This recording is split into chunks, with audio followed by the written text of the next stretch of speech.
요즘 주식시장에서 가장 뜨거운 종목 하나만 골라라 라고 하면 바로 이 종목 엔비디아입니다. 시가총액이 우리 돈으로 한 1,000조 원이 넘는 큰 종목인데 올 들어서만 2배 넘게 올랐고요. 하루에 20% 이상 오른 날도 있을 정도니까요. 그러니까 우리로 치면 삼성전자가 상한가 간 느낌 그 이상인 거죠. 오늘은 이 엔비디아를 둘러싼 시장의 분위기, 그리고 이 대체 생성형 AI라는 게 대체 뭐길래 엔비디아를 이렇게 끌어올리고 있는 건지, 엔비디아를 많이 담고 있는 ETF들은 어떤 게 있는지까지 함께 정리를 해볼게요.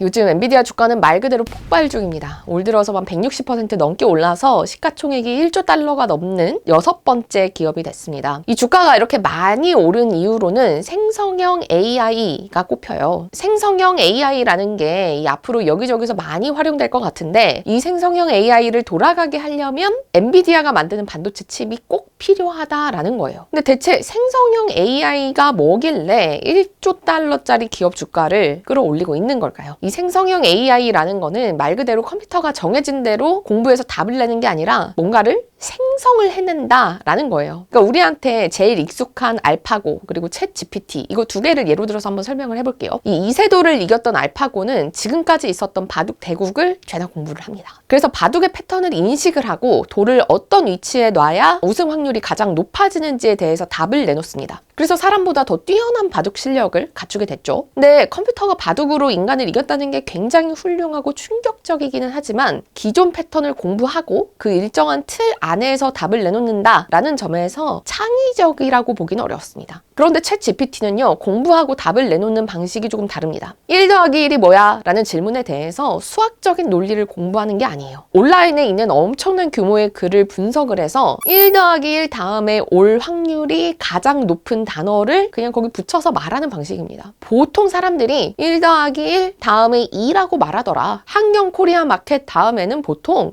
최고의 경제 유튜브 채널 이렇게 말하더라. 뭐 그렇게 인식을 하는 거예요. 그러니까 의미를 전달하기 위해서 문장을 만든다기보다는 더듬더듬 한 단어 뒤에 사람들이 가장 많이 쓰이는 다음 단어를 붙이고, 그리고 또 다음 단어를 붙여서 문장을 만드는 거죠. 그러니까 이렇게 하면 듣는 사람 입장에서는 마치 AI가 의미를 알고 사람처럼 문장을 만들어내는 것처럼 보입니다. 그러니까 우리 머릿속에서 말을 할 때 이루어지는 과정이랑은 완전히 다르지만 겉으로 보이는 결과물은 비슷한 거죠. 그래서 정해진 답뿐만 아니라 여러 가지 창의적인 질문에도 대답을 할 수 있다라는 게 최근의 생성형 AI의 가장 큰 특징입니다. 근데 이렇게 창의적으로 보이도록 컴퓨터를 학습시키려면 기존보다 더 많은 양의 데이터를 쏟아 부어야 돼요. 근데 데이터를 쏟아 부으려면 복잡한 계산을 하는 칩보다는 단순 계산을 빨리 할 수 있는 그런 칩을 많이 쓰는 게 중요합니다. 그러니까 고연봉 고학력 인재 1명보다 아르바이트생 10명을 쓰는 게 생성형 AI를 만드는 데 더 도움이 된다라는 거예요. 그러면 단순 노동을 제일 잘하는 반도체는 어떤 게 있느냐를 보니까 엔비디아가 만드는 그래픽카드가 여기에 가장 적합하다라는 거죠.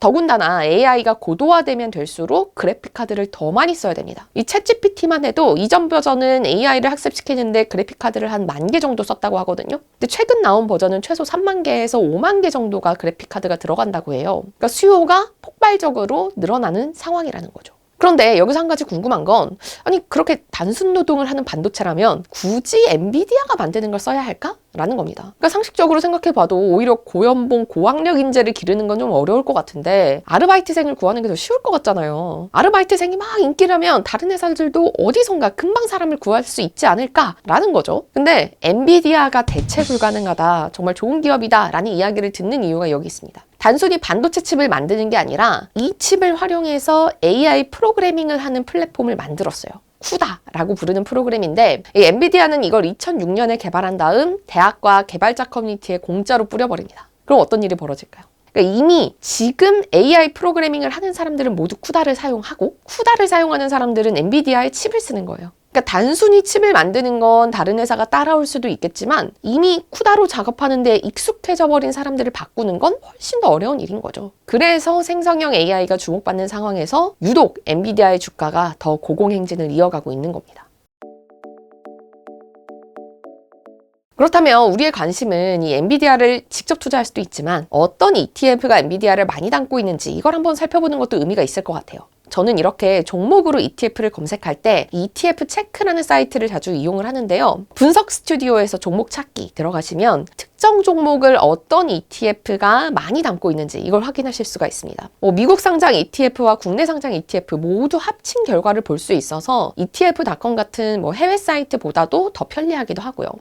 찾아보니까 엔비디아를 가장 많이 담은 ETF는 에이스 엔비디아 채권 호납 블룸버그입니다. 이 상품 엔비디아를 30% 정도 담고 있는데 단일 종목 ETF예요. 그래서 주식은 엔비디아 하나만 담고 나머지 70%는 채권을 담는 거죠. 그리고 타임폴리오 운용의 글로벌 AI 인공지능 액티브, 이 ETF도 엔비디아 비중이 높아서 좀 적극적으로 주식을 편입한 걸로 보입니다. 액티브 ETF니까요. 물론 엔비디아 주가가 오르면서 비중이 더 높아진 영향도 있을 테고요. 이 밖에 반도체 ETF들의 엔비디아 비중이 높은 걸 살펴보실 수가 있습니다. 물론 이렇게 한 종목 비중이 높은 ETF가 무조건 좋은 ETF는 아니에요. 애초에 ETF나 펀드로 주식을 투자하는 건 좀 분산 투자를 하려는 목적도 있는데 한 종목의 비중이 크다 보면 그 종목의 주가 흐름에 따라 수익률 전체가 다 영향을 받게 될 테니까요. 근데 다만 특정 주식이 좋아 보이는데 그렇다고 그거 하나만 사긴 좀 불안하다. 혹은 연금 계좌 같은 곳에서 특정 주식을 많이 투자하고 싶은 분들이라면 이런 식으로 ETF를 보고 그 안에 종목을 들여다보는 게 아니라 순서를 바꿔서 특정 종목을 어떤 ETF가 많이 담고 있는지 이걸 살펴보는 것도 투자 아이디어를 찾는 데 도움이 될 것 같습니다. 네, 제가 준비한 내용은 여기까지고요. 저는 다음에도 더 유용한 실전 재테크 영상으로 돌아올게요. 감사합니다.